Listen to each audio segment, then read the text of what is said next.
There are collector coins, circulated, uncirculated if they were stored properly and we're lucky enough to have them. And then there's the collector coin, the proof. And that started 3/4 of a century ago. The U.S. meant making the very first proof set for the American public in 1950. Over those 75 years, there's been a number of changes in packaging. We get better and better as we go. Some of the early sets are the fun ones today because the packaging, well, it's not like the hard plastic of today. And tonight we have two special sets from the 1950s. I love them because I started collecting, cutting my teeth with Lincoln cents, right? I was a paper boy. I get a lot of coins. Great to put an album together. So that Wheatie was my thing.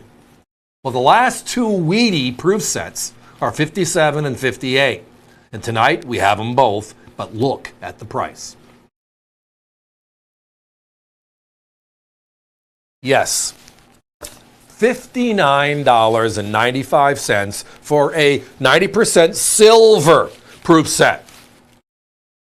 Now again, the proof set for the American collector started in 1950. Prior to that, they were presentation pieces.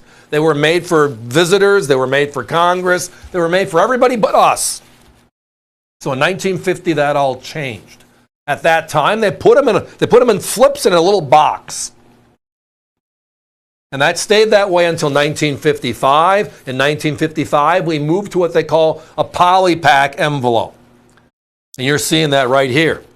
Each coin is in an air bubble, secured in this poly. And then they were put into a regular envelope.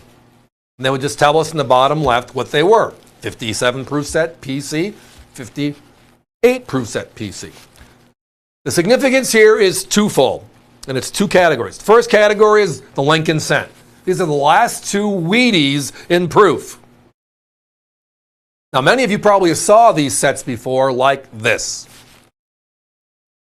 Nothing wrong with that. It's just not original. That's a repackaged set.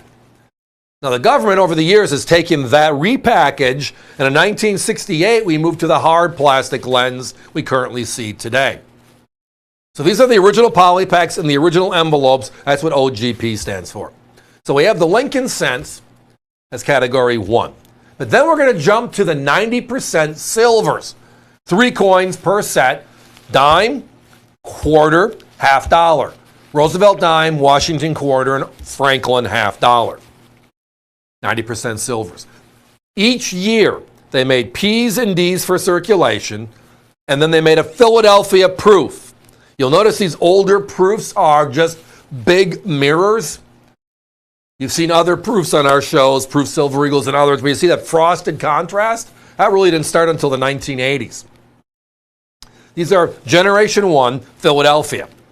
Every proof was made at the Philadelphia Mint. That changed in 1968, a decade later. That's when San Francisco took over, and now they've been doing it for over a half a century. Beautiful 90% silvers. Beautiful. Now my competition has these two sets available, repackaged just like you're seeing right there, in a capital plastic holder is what they call that type. And they're at $95 each set in the capital plastics reholder. So we're $35 and change, and we're in the original packaging. And they look gorgeous, just like the ones on your screen right now. But the components inside are the deal.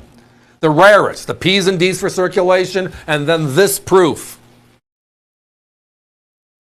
Rarest every time, every coin, all 5 of them in the set. The competition sell the dimes for $25.50 each. They sell the quarters for $40.95 and $42.95 respectively. So you take the dime and the quarter and add it together, they sell those 2 coins for more money than we're selling the set for. And the big coin, the big silver coin in the set, hasn't even been talked about yet. And that beautiful proof Franklin half dollar, they're at $75 and $76.50 respectively. So just the Franklin by itself, they're more than we are for the set. So the Franklin's more, the dime and the quarter together are more, or you can get all 3 of them for less. Significantly less.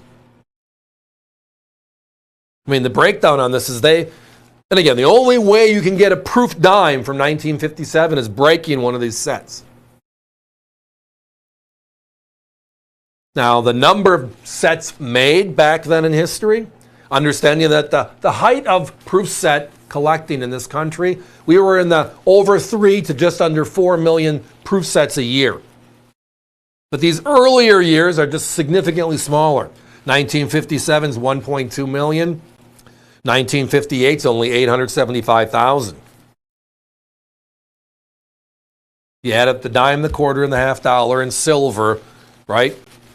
Double our price and then some. You add up the set by set, more money than ours. Now, today, the more recent 2021 silver proof set. You remember that? It's, again, the state quarters, we have national parks, and then for one proof set, 2021, we had 2 quarters. So these are 3 silver coins per, and then you had the 4 in 2021. And they're now over $150 on that set. And it was only made a couple of years ago. If you go to the U.S. Mint's website and try to buy a silver proof set from 2024, last year's stuff, and they're great sets. They're over $150 directly on those sets. But tonight we have the originals, original packaging. Wow. Guys, give me a 30-second clock. So again, Philadelphia made proof sets from 1950 to 1964. 1950 to 1955 was what they called the boxed sets, and then they improved it to this poly pack in 1955, and that went to 64. Most of my competitors sell these sets in these poly packs or even the box sets in that Capital Plastics repackage we showed you a couple of times during this chat. In 68, San Francisco took over, and their sets are gorgeous, and they're in the hard plastic lens. A whole different concept. Tonight, we have original U.S. Mint proof sets, silver sets, 90% silver sets, and our price, just $59.95 while they last.